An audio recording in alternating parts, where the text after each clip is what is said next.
کہ گرمی کی شدت میں اسکولوں سے چھٹیاں تقریباً گورنمنٹ نے اسکولوں سے چھٹیاں دے رکھی ہیں، لیکن پرائیویٹ اسکول بہت تیز اور شرارتر لوگ ہوتے ہیں. یہ انہوں نے اسکولوں میں جو ہے وہ لانچ کر دی ہیں پیپر وغیرہ، اور بچوں کو پرائیویٹ لباس میں بتائی ہے، اور کلاس کو بھی شارٹ کر دیا 7 سے لے کے 12 بجے تک، اور باقاعدہ اسکولوں سے چھٹیاں نہیں دی گئی.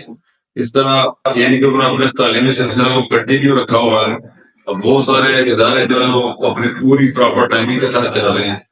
تو حکومت کی جو اعلانات ہوتے ہیں اس میں پبلک سیفٹی کی وجہ سے ہوتے ہیں، یا محکمہ موسمیات یا کسی ادارے کی باقاعدہ وائرنگ کی وجہ سے ہوتے ہیں، گرمی کی شدت یا موسم کی شدت یا کسی دیگر ایکٹیویٹی کی وجہ سے اسکولوں یا اداروں میں چھٹیاں کرائی جاتی ہیں.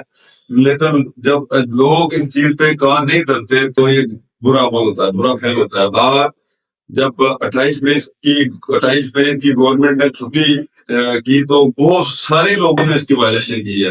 اگر گورنمنٹ اس پر پکڑ دکڑ کرنے شروع کرے گی تو بھی شور ہے، لیکن حاکم وقت کی بات کو سننا یا حکومت کی بات کو سننا ضروری ہے. اس طرح معاشرے میں بیلنس قائم رہتا ہے. ہم خود ان چیزوں پہ عمل نہیں کرتے ہیں، بعد میں وغیرہ کرتے ہیں، حکومتیں یہ نہیں کرتی وہ نہیں کرتی.